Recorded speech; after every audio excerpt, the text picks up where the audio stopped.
Hello everyone, मैं अंकित कुमार आप सभी का स्वागत करता हूं।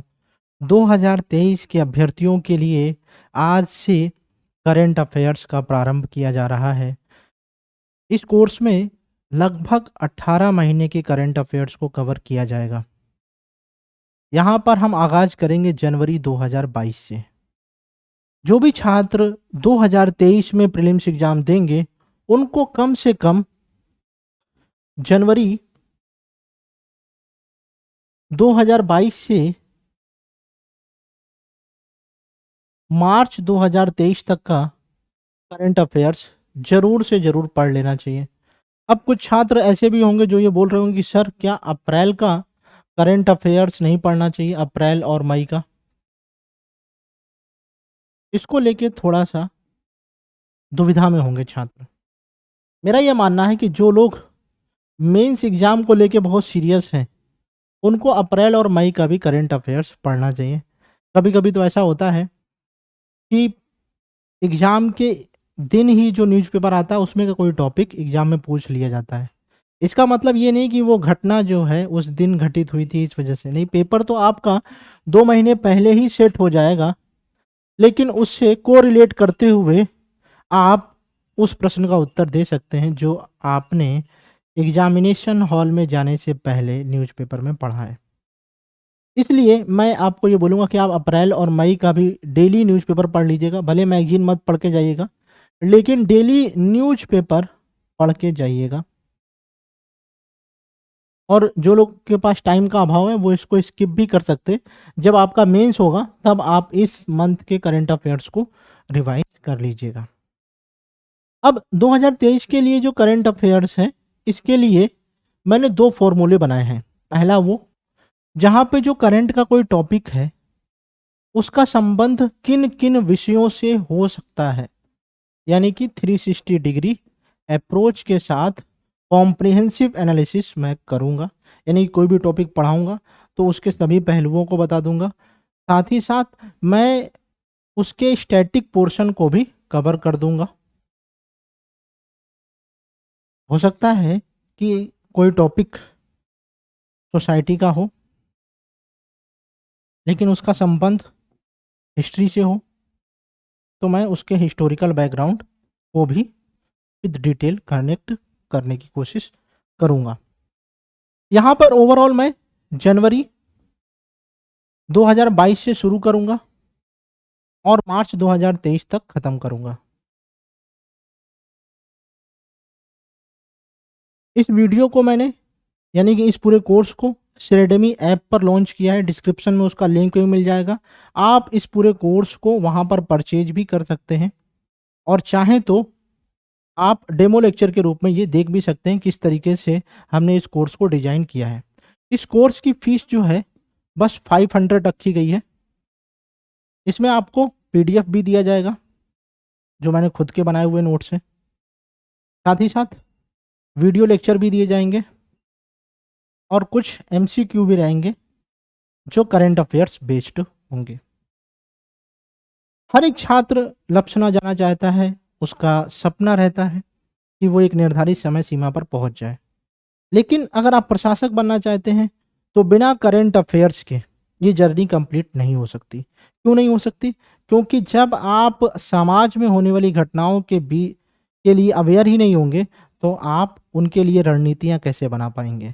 इस दृष्टिकोण से आपको करंट अफेयर्स पढ़ना चाहिए, डेली न्यूज़पेपर पढ़ना चाहिए। मैगजीन सिर्फ पूरे मंथली कंपाइलेशन को रिवाइज करने के लिए करना चाहिए, ना कि न्यूज़पेपर के सब्स्टिट्यूट के रूप में। वो एक रिवीजन का माध्यम होना चाहिए, तभी आप इस जर्नी के साथ न्याय कर पाएंगे। तो चलिए बिना देर किए हुए शुरू करते हैं जनवरी 2022 के करंट अफेयर्स को। यहाँ पर मैं थोड़ा सा पीपीटी फॉर्मेट में नहीं पढ़ाऊंगा, कुछ नए फॉर्मेट में पढ़ाऊंगा जिससे आपके अंदर एक अलग एनर्जी हो सके और एक नया जुनून हो सके करंट अफेयर्स को पढ़ने का।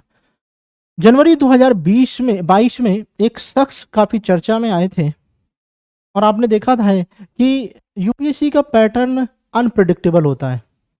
कुछ वर्षों में जब से स्पोर्ट्स के क्वेश्चन पूछे गए हैं तो लोग स्पोर्ट्स की तैयारियां बहुत करने लगे हैं। मेरा ये मानना है कि स्पोर्ट्स में सबकी रुचि होनी चाहिए। स्पोर्ट्स में एक ऐसी भावना होती है जहाँ पर आपको प्रेम और सौहार्द सबसे ज़्यादा देखने को मिलेगा, भाईचारा सबसे ज़्यादा देखने को मिलेगा, कंपटीशन होने के बावजूद भी। तो यूपीएससी ने मुझे लगता है कि इस लिहाज से स्पोर्ट्स को डाला है कि आप स्पोर्ट्स स्पिरिट जो बोलते हैं ना, वो समाज को जोड़ने का काम करती है। तो उसमें सबसे पहला जो हमारा टॉपिक है वो राफेल नडाल है। जनवरी 2022 में चर्चा में थे। अब आप लोग सोच रहे होंगे कि भाई ये चर्चा में क्यों थे? कुछ लोग तो खुद सोच रहे हैं अरे यार उस समय तुमने करंट अफेयर्स पढ़ा भी नहीं था तो कैसे याद होगा? अरे भैया चलिए याद नहीं, लेकिन जिन लोगों ने पढ़ा है थोड़ा सा कनेक्ट करने की कोशिश करें दिमाग में। नहीं याद आ रहा है कोई बात नहीं। सबसे पहले ये याद रखिए कि ये एक टेनिस खिलाड़ी हैं और किस राष्ट्र से हैं? तो स्पेनिश टेनिस खिलाड़ी हैं। अब इन्होंने क्या कारनामा किया है भैया? ऐसे तो बहुत सारे स्पोर्ट्स प्लेयर हैं, लेकिन इनको ही क्यों पढ़ना चाहिए जनवरी 2022 में? इन्होंने एक ऐसा कारनामा किया जो किसी ने अभी तक नहीं किया, तो रिकॉर्ड इन्होंने बना दिया।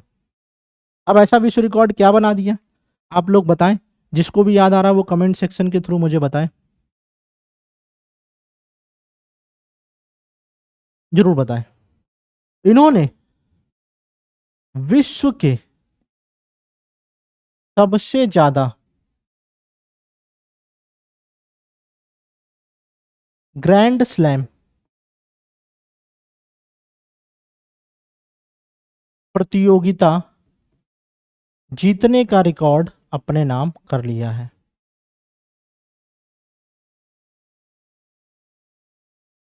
जीतने का रिकॉर्ड अपने नाम कर लिया है।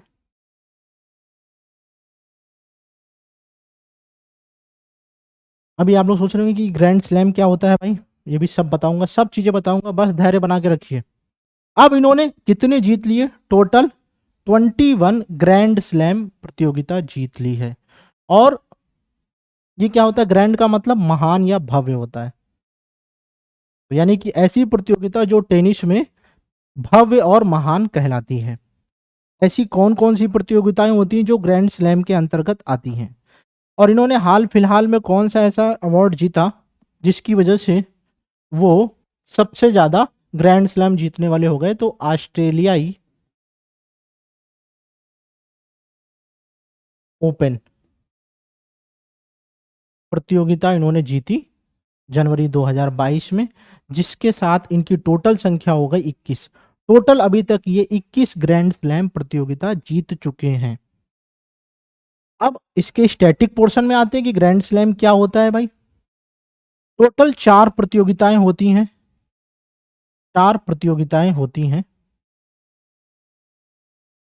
इसको मैं इस लिहाज से बताऊंगा ताकि आप याद भी कर सके, समझदारी के साथ याद कर सके, ऐसा ना रटने की जरूरत ना पड़े। तो पहली जो है आप लोगों ने सबसे जो कठिन और सबसे टफ होता है वो विंबलडन होता है। आप लोगों ने देखा होगा कि जो सेरेना विलियम्स हैं इनके पास सबसे ज्यादा विंबलडन खिताब है, सबसे ज्यादा खिताब है। और ये शुरू हुआ था 1877 में। और मैं सीक्वेंस में बता रहा हूँ, सबसे बड़ी ये है, फिर उसके बाद यूएस ओपन, यूएस ओपन, फिर यूएस के बाद सबसे छोटा कॉन्टिनेंट कौन सा है, छोटा एरिया कौन सा है? तो फ्रेंच, तो उसी के नाम से फ्रेंच ओपन है। और फिर चौथा है ऑस्ट्रेलियाई ओपन।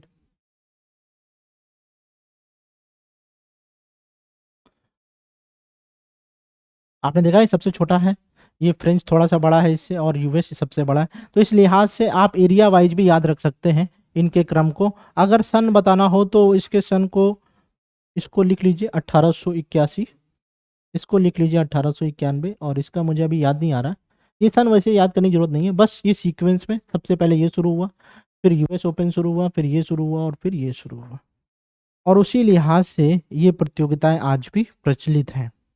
तो राफेल नडाल की वजह से आपने ग्रैंड स्लैम जान लिया कि ग्रैंड स्लैम प्रतियोगिताएं कौन सी होती हैं। इससे पहले कितने लोगों को ग्रैंड स्लैम के बारे में नहीं पता था। सबसे महान प्रतियोगिताएं होती हैं, जैसे आपने क्रिकेट में देखा होगा, cricket world cup main women होता है, ठीक उसी प्रकार से जो टेनिस में होता है वो विंबलडन होता है। सबसे बड़ी प्रतियोगिता मानी जाती है। ठीक है, तो आप लोगों को समझ में आ गया कि एक व्यक्ति की वजह से हमने क्या किया, इंटरव्यू के लिहाज से भी ये चीज प्रिपेयर कर ली और करंट अफेयर्स की भी दृष्टि से। बस ये नंबर याद रखिएगा, इस व्यक्ति के बारे में याद रखिए कि सबसे ज्यादा जो है ना अभी तक ग्रैंड स्लैम प्रतियोगिता जीत ली है। चलिए अब हम लोग दूसरे टॉपिक पर आते हैं। अब दूसरा टॉपिक क्या है भाई? दूसरा, उम्मीद करता हूं कि आप लोगों को बहुत मजा आएगा। बिरजू महाराज जनवरी 2022 में चर्चा में थे। क्यों चर्चा में थे, आप लोग कमेंट सेक्शन में बता सकते हैं। जिनको अभी याद आ रहा है वीडियो को पॉज करके बता सकते हैं कमेंट सेक्शन में। आप लोगों के लिए कमेंट सेक्शन खुला हुआ है और मैं चाहता हूं कि आप पूरा पार्टिसिपेशन करें ताकि करंट अफेयर्स में आपकी एक रुचि बन सके और किसी भी विषय को कैसे कनेक्ट करना है ये मैं आप लोगों को बताना चाहता हूं। तो आप लोग जल्दी से बता सकते हैं। तो देखिए, इनका जो देहांत है वो 17 जनवरी 2022 को हो गया था। तो यानी कि इनके देहांत की वजह से ये जो है ना काफी चर्चा में थे। कुछ लोगों को नहीं पता कि बिरजू महाराज कौन थे, लेकिन इनकी वजह से हमारा आर्ट एंड कल्चर का एक टॉपिक तैयार हो जाएगा। गेस करिए वो कौन सा टॉपिक है?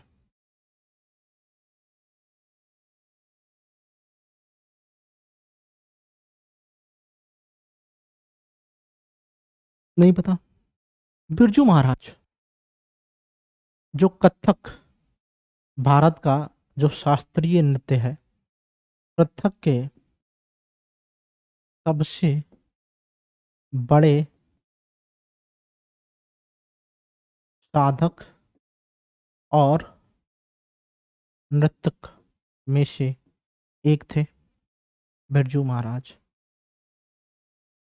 आप लोगों ने लच्छू महाराज का भी नाम सुना होगा, तो लच्छू महाराज भी कथक के सबसे बड़े साधकों में से, नर्तकों में से एक हैं। ये लखनऊ के रहने वाले हैं। जिन लोगों का होम टाउन लखनऊ है उनको ये बात पता होनी चाहिए, क्योंकि इंटरव्यू में ये बात पूछी जा सकती है। तो आपको ये बात पता होनी चाहिए कि वो लखनऊ के रहने वाले थे, कथक के सबसे बड़े साधकों में से एक थे। इस वजह से हमें आर्ट एंड कल्चर में कथक पढ़ लेना चाहिए। कथक कहाँ से उभरा है? उत्तर प्रदेश से उभरा है। ठीक है, उत्तर प्रदेश से आप लोगों को पता होना चाहिए, बहुत सारे लोगों को नहीं पता होता है। तो इस वजह से मैंने सोचा कि आप लोगों को बता दूं कि जो कथक की उत्पत्ति हुई है वो उत्तर प्रदेश से हुई है। ये परंपरागत नृत्य विधा है उत्तर प्रदेश की। जिन लोगों का भी होम कैडर उत्तर प्रदेश है उनके लिए भी यह काफ़ी महत्वपूर्ण फैक्ट है। साथ ही साथ ये जो कथक शब्द है ये कहाँ से निकला है, ये काफ़ी महत्वपूर्ण है। कथिका, ये महाकाव्यों की कविताओं को सुनाने वाले व्यक्ति थे और यह एक तरीके से कामोत्तेजक नृत्य विधा है।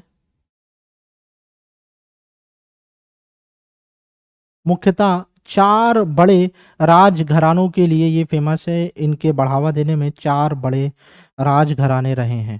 पहला जो प्रमुख राजघराना रहा है वो है लखनऊ। लखनऊ जहाँ से ये कथक की विधा को प्रचलित किया गया। आपने देखा है कि जो लखनऊ है वो नवाबों के लिए फेमस है, तो नवाबों के द्वारा जो है ना इसको फेमस किया गया। दूसरा जो है वो है जयपुर। तीसरा है रायगढ़ और चौथा है हमारा बनारस। इनके द्वारा यानी कि इन घरानों के द्वारा जो है कत्थक विधा को प्रचलित किया गया। आज हम कत्थक विधा को देखते हैं तो ये बड़े राजघरानों के, हम गरीब लोग कहाँ कत्थक के बारे में जानते हैं। आपने कभी कत्थक को देखा है? नहीं देखा है। बड़े बड़े लोग जो है ना, राजघरानों के द्वारा ये परंपरा प्रचलित थी। वो मनोरंजन का एक साधन हुआ करता था और इसमें बहुत सारे ऐसी विधाएं हैं, यानी विधा के नहीं, एक तरीके से स्टेप हैं जो काफी कामोत्तेजक हैं। अब हम बात करते हैं कि इस विधा को 20वीं सदा ये 20वीं सदी में फिर से पुनर्जीवित किया गया था और उसका श्रेय जो है एक विदेशी नागरिक को जाता है। और इस विधा के द्वारा ये विधा जो है 20वीं सदी से पहले काफी समाप्त हो गई थी और इसको लेडी लीला टोखे ने फिर से पुनर्जीवित किया था। इनका नाम याद रखिएगा, लेडी लीला सोखे, जिन्होंने इस कथक विधा को, यानी कि इस प्रचलन को काफी मशहूर किया था 20वीं सदी के बाद से। और 20वीं सदी से लेके अभी तक अगर कथक को जानते हैं तो वो लेडी लीला सोखे के द्वारा जानते हैं। उनके इस सराहनीय प्रयास के द्वारा जो राजघरानों के द्वारा शुरू की गई थी, उनको पुनर्जीवित करके इन्होंने समाज में फिर से सामान्य वर्ग के लिए या मध्यम वर्ग के लिए या फिर उच्च वर्ग के लिए पुनर्जीवित करने की अहम भूमिका निभाई। कुछ जो इसके बहुत बड़े साधक हैं, मैं उनके नाम बता देता हूँ। जैसे लच्छू महाराज हो गए, सितारा देवी हो गए और दमयंती जोशी। ये प्रमुख नाम हैं जो आपको पता होना चाहिए। प्रीलिम्स में पूछ सकता है कि कथक विधा से प्रचलित या जुड़े हुए लोग कौन कौन से हैं। तो पहला बिरजू महाराज, वो चर्चा में क्यों थे? क्योंकि इनका देहांत हो गया और इनके देहांत के बाद पूरे देश में शोक की लहर गूंज गई थी। लच्छू महाराज, दमयंती जोशी और सितारा देवी, ये बहुत बड़े साधक रहे हैं कथक नृत्य के। और देखिए, यहीं से हम लोगों का ये थे करंट में चर्चा में। इसकी वजह से हमने आर्ट एंड कल्चर का टॉपिक निकाला। अब सोचिए कि एग्जाम में कथक के बारे में पूछेगा तो हम सोचेंगे कि स्टैटिक पोर्शन का है, सामान्य व्यक्ति, लेकिन ये करंट अफेयर्स की वजह से चर्चा में आया। इसी तरीके से हमें किसी भी टॉपिक को तैयार करना है। अगर हम इस दृष्टिकोण से किसी भी करंट अफेयर्स को तैयार करते हैं तो हमारी एक अच्छी पकड़ किसी भी विषय पर हो सकती है। यही हमें प्रयास करना है कि हम किसी भी विषय को स्टैटिक, यानी करंट प्लस स्टैटिक, दोनों का कॉम्बिनेशन बना सके और मैक्सिमम मार्क्स को गेन कर सके। मैं यहाँ पर कोई भी टॉपिक बताऊंगा तो वो प्री और मेंस दोनों के पॉइंट ऑफ व्यू से बताऊंगा। मेंस के लिहाज से यहाँ पे क्या टॉपिक हो सकता है? जो भारत के शास्त्रीय नृत्य हैं, भारत के शास्त्रीय नृत्य, वो मेंस में पूछे जा सकते हैं। इनकी भूमिका पूछी जा सकती है, इनकी प्रासंगिकता पूछी जा सकती है और इतिहास के उतार चढ़ाव के कारणों को पूछा जा सकता है। तो हम लोगों ने सिर्फ एक व्यक्ति की वजह से प्री और मेंस के टॉपिक का कैसे एनालिसिस किया। ये तो अभी ट्रेलर है, पहला डेमो लेक्चर है, इसलिए मैंने सोचा कि आप लोगों को इस फॉर्मेट में बताया जाए। अगर आप लोग चाहते हैं कि पीपीटी फॉर्मेट में बताएं तो आप मुझे कमेंट सेक्शन में बता सकते हैं, या फिर रिटन फॉर्मेट थोड़ा सा बहुत प्रोडक्टिव रहता है, हम थोड़ा सा फोकस कर पाते हैं कि हाँ, अपने हिसाब से थोड़ा फ्रीडम के द्वारा 360 डिग्री। और पीपीटी होने की वजह से कुछ लिमिटेशंस हो जाती है, इंसान उसी पर फोकस हो जाता है तो थोड़ा सा उससे लिमिटेशंस आ जाती हैं। उम्मीद करता हूं कि इस तरीके का फॉर्मेट जो करंट अफेयर्स का पढ़ने का है या फिर मेरे पढ़ाने का है, वो आपकी तैयारी में और आपके व्यक्तित्व विकास, साथ ही साथ आपके कॉन्फिडेंस को बूस्ट करने में काफ़ी हेल्प करेगा। यह वीडियो लेक्चर सीरीज कैसी लगी? आप 5 में से कितने स्टार देना चाहें कमेंट सेक्शन में बताएं। और जो लोग भी करंट अफेयर्स 2023 या 2024 के लिए पढ़ना चाहते हैं, 2023 वालों के लिए 500 फीस है और जो 2024 वाले हैं उनके लिए 599 फीस रखी गई है, वो कोर्स को ज्वाइन कर सकते हैं। और मैं इसी फॉर्मेट में उनकी प्री और मेंस दोनों की तैयारी कराने वाला हूं, जिससे आप अपने कॉन्फिडेंस को बूस्ट कर सकें और अपने व्यक्तित्व के निर्माण में एक अहम भूमिका भी निभा सकें। तो मिलते हैं हम लोग अगले वीडियो में, जो बहुत ही कॉम्प्रिहेंसिव होगा। और एक से अभी तो हमने 2 टॉपिक को डिस्कस किया, लेकिन आने वाले समय में हम 5 से ज़्यादा टॉपिक डिस्कस करेंगे और 2 महीने में 2023 वालों के लिए पूरे टॉपिक्स कंप्लीट हो जाएंगे, चाहे वो हिस्ट्री के ही क्यों ना। अभी आपने हिस्ट्री का एक टॉपिक देखा, आर्ट एंड कल्चर का ही, ज्योग्राफी का ही क्यों ना हो, economy, polity, environment, science and tech, और जो मैस्कुलिनियस विविध विषयों के, चाहे वो सोसाइटी के हों, चाहे वो इंटरनल सिक्योरिटी के हों, या सोशल जस्टिस यानी वेलफेयर की स्कीम्स हो, उन सारी चीज़ों को हम लोग डिस्कस करेंगे। कैसा लगा ये लेक्चर, कैसी लगी ये सीरीज, आप मुझे कमेंट सेक्शन में बताएं। मिलते हैं अगले वीडियो में। Thank you so much. जय हिंद।